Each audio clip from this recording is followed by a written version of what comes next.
Նիստը սկսվել է լռության րոպեով հարգելով քառօրյա պատերազմի ընթացքում եւ հետագա օրերին հակառակորդի ագրեսիվ գործողությունների արդյունքում զոհվածների հիշատակը։ Ապա խորհրդարանի ղեկավարն է ներկայացրել, թե լարվածության այս օրերին ինչով է զբաղվել օրենսդիր մարմինը, ապրիլի 2-ի արտահերթ նիստը այդ աշխատանքների մեկնարկն է եղել։ Խորհրդարանի կողմից կատարված աշխատանքների համատեքստում կցանկանայի նշել Հայաստանի Հանրապետության ազգային ժողովի մի քանի պատվիրակությունների այցերը Ստեփանակերտ եւ մեր գործընկերների հետ համագործակցությունը Արցախի խաղաղ բնակչության դեմ բռնարարքների, այդ թվում վայրագ սպանությունների, ինչպես նաեւ հայկական բնակավայրերի հրթիռահռետակոծության հետևանքների ուսումնասիրման եւ միջազգային ատյանների ներկայացման գործում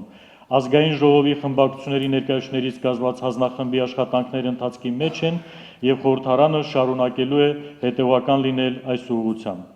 Բավական ակտիվ են արձագանքել նաև արտերկրում Արցախի բարեկամները, Արցախի հանրապետության ճանաչման կոչեր այս օրերին մեկ անգամ չէ որ հնչել են։ Միջազգային խորհրդարանական հարթակներում նույնպես ակտիվ քննարկումներ են ընթացել կապված Ադրբեջանա-Ղարաբաղյան հակամարտության աննախադեպ սրացման հետ։ Նկատի ունեմ եւ Եվրախորհրդարանում եւ Եվրոպայի խորհրդի խորհրդարանական վեհաժողովում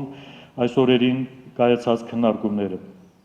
Եվրամիության խորհրդարանի լիագումար նիստի մի խումբ падգամավորներ իրենց հայտարարություններում քննադատեցին Ադրբեջանի հերթական ագրեսիան, կոչ անելով նաև ճանաչել Լեռնային Ղարաբաղի Հանրապետությունը։ Եվրախորհրդի խորհրդարանական վեհաժողովում գրավոր հայտարարություն է տարածվել, որը նույնպես դատապարտում է Բաքվի կողմից զինադատարի խախտումն ու աջակցություն հայտնում ԵՀԿ Մինսկի խմբի համանախագահության հովանու ներքո ընթացող բանակցային գործընթացին։ Օրակարգային հարցերը արդարադատության ոլորտից են։ ԼՂ քրեական օրենսգրքում է փոփոխություն եւ լրացում առաջարկվում խմբագրական բնույթի։ ԼՂ քրեական օրենսգրքում փոփոխություն եւ լրացում կատարելու մասին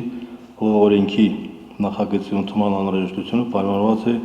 քրեական օրենսգրքի 347 հոդվածի վերնագրի եւ տեքստի բովանդակության համապատասխանեցան անհրաժեշտության։ Դրական է գլխադասային հանձնաժողովի եզրակացությունը, падգամավորները հարցեր չունեն 27 կողմ, 1 դեմ, 1 ձեռնպահ։ ԼՂ քրեական օրենսգրքում փոփոխություն եւ լրացում կատարելու մասին օրենքը ընդունվում է։ Փոփոխություն է առաջարկվում նաեւ մարդու իրավունքների պաշտպանի մասին օրենքում։ Ամբիոնի մոտ կրկին Արարատ Դանիելյանն է առաջարկում է մարդու իրավունքների պաշտպանի տարիքային ցենզը գործող 35-ից դարձնել 25 տարեկան։ Տարբեր երկրների օրենսդրության եւ պրակտիկայի ուսումնասիրությունը ցույց է տալիս, որ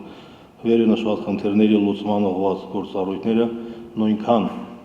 արդյունավետ կարող իրականացնել նաեւ ավելի երիտասարդ եւ երանդուն տեխնացուն։ Գագիկ Բաղունցը կողմ է վերապահումով, Արթուր Թովմասյանը կողմ է միանշանակ։ Գլխադասային հանձնաժողովի եզրակացությունը դրական է 27 կողմ, 2 ձեռնպահ։ Մարդու իրավունքների պաշտպանի պաշտոնին արդեն նաեւ 25 տարեկանները կարող են հավակնել։ Օրակարգում ներառվել է նաեւ տարեկան զեկույց։ Յուդի Հայրապետյանն է մարդու իրավունքների պաշտպանի 2015 թվականի գործունեության եւ երկրում մարդու իրավունքների եւ հիմնարար ազատությունների վերաբերյալ զեկույցը ներկայացրել։ Մոտ 300 անձ է դիմել մարդու իրավունքների պաշտպանին գրավոր կամ հեռախոսով։ Մոտ 3 տասնյակ քաղաքացիների խախտված իրավունքներ են վերականգնվել, ավելի շատ դեպքեր կանխարգելվել են։ Խորհրդարանականներին վստահեցնում է մարդու իրավունքների պաշտպանը։ Նրա զեկույցում նախորդ տարիների համեմատ նորություններ կան։ Քայլեր են ձեռնարկվել 1980-ականների վերջին եւ 1990-ականների սկզբին Ադրբեջանում հայերի խախտված իրավունքների դիմաց փոխհատուցում ստանալու ուղղությամբ։ Շուրջ 1 տասնյակ ընտանիքներ դիմել են մարդու իրավունքների եվրոպական դատարան։ Յուդի Հայրապետյանը նաեւ 2016-ի ապրիլյան դեպքերի մասին է խոսել։ Ադրբեջանը հանցագործություններ է կատարել եւ պետք է պատասխան տա դրանց համար։ Մարդու իրավունքների պաշտպանը դիմել է համապատասխան կառույցներին։ Ներկայացված զեկույցը խորհրդարանը ընդունել է ի գիտություն։ Պատգամավորական միակ հայտարարության հեղինակը Արթուր Թովմասյանն է։ Հայրենիք խմբակցության անունից կոչ է արել քառօրյա պատերազմի օրերին ավելի ընդգծված միասնականության ոգին նաեւ քաղաքական դաշտում պահել։ Նորայր Հովսեփյան, Արտավազդ Գրիգորյան, օր։